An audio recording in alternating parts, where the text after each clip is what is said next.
Wondering how the markets are going to react, and so far they've kind of been up and down, and maybe people don't really know how to react. But from my perspective, it's bad news for anybody who was really hoping that the Fed has won the inflation fight. Powell has been talking about disinflation, and from that perspective, we have had numbers that have improved sequentially and on a year-over-year basis, but that was bound to happen. When you had a rate as high as 9.1 or wherever we peaked out so far.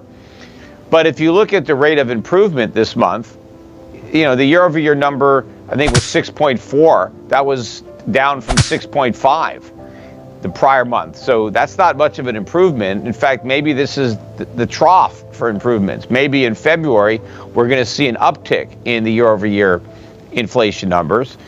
And the monthly number was still a pretty big number. I think it was up, 0.5 for January. That was a little bit higher than they thought. They upwardly revised the prior month, which was, I think, reported as down 0.1. Now it's up 0.1. So inflation is starting to turn back up, and I think we're going to start to see hotter numbers in future months, and that's going to throw cold water on the idea that the Fed is finished and can start cutting rates based on victory over inflation. I mean, even if they strip out food and energy, you're still nowhere near core, nowhere near 2%. In fact, now they're talking about a super core where they exclude shelter, which is even more irrational than excluding food and energy.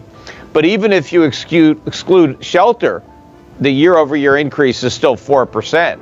So that's double the Fed's 2% target. So I don't think they're going to get anywhere close to 2% before they actually start stimulating again. I think we're going to be in a very severe recession, and we may even be in the midst of another financial crisis. And with that backdrop, the Fed is going to start creating inflation, not fighting it.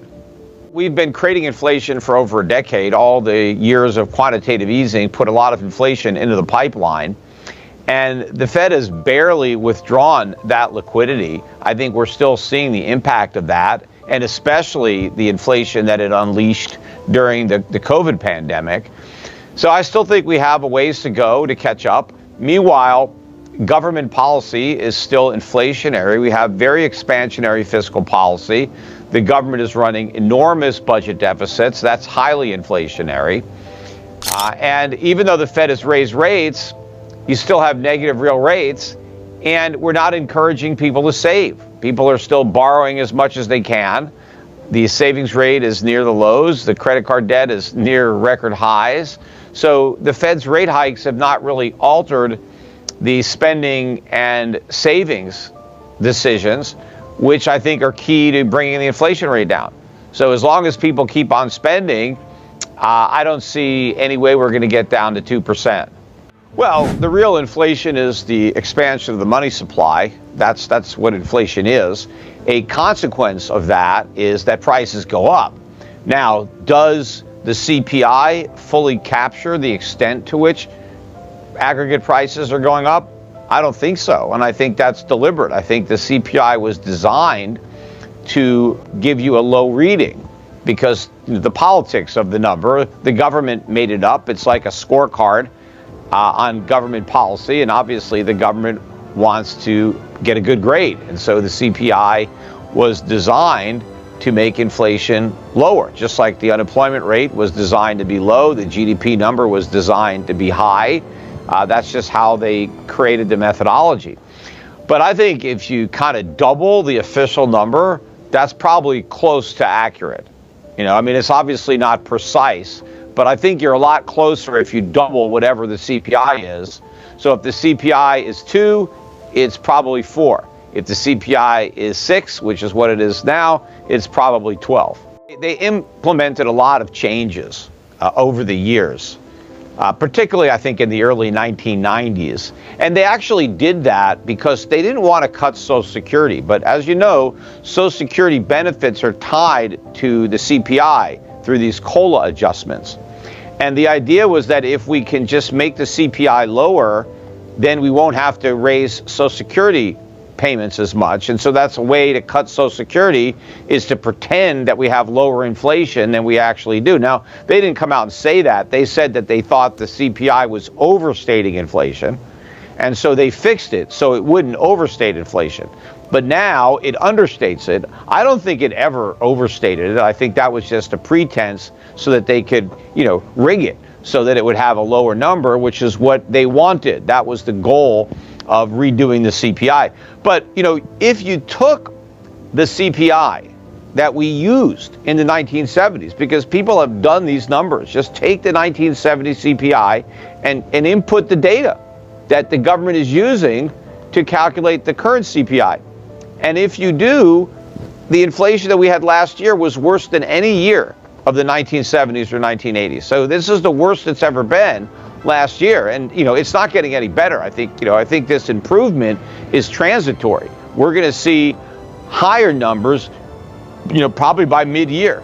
The best thing to do to fight inflation would be not to raise the debt ceiling. Just leave it in place and pay our bills, cut spending.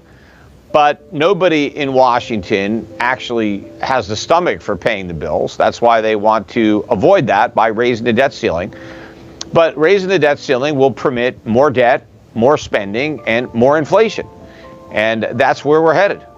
There is no real wage price spiral. There never was. It was just kind of a concept invented by Keynesians. I don't know if it started in the 1970s or was earlier than that. But they're saying that the reason that prices go up is because wages go up. And then wages go up, and that makes prices go up, and it's kind of like a spiral. But, if you think about it, wages are a price. Wages are the price of labor. Right? It's how much I have to pay somebody to get them to work for me. Right? That's the price I'm paying to hire somebody. So wages are prices, right? And you can't say that, well, the reason prices are going up is because prices are going up. No, but the question is, why are all prices going up? Why are wages going up? And why are other prices going up? And that's because of inflation. Who creates the inflation? The government.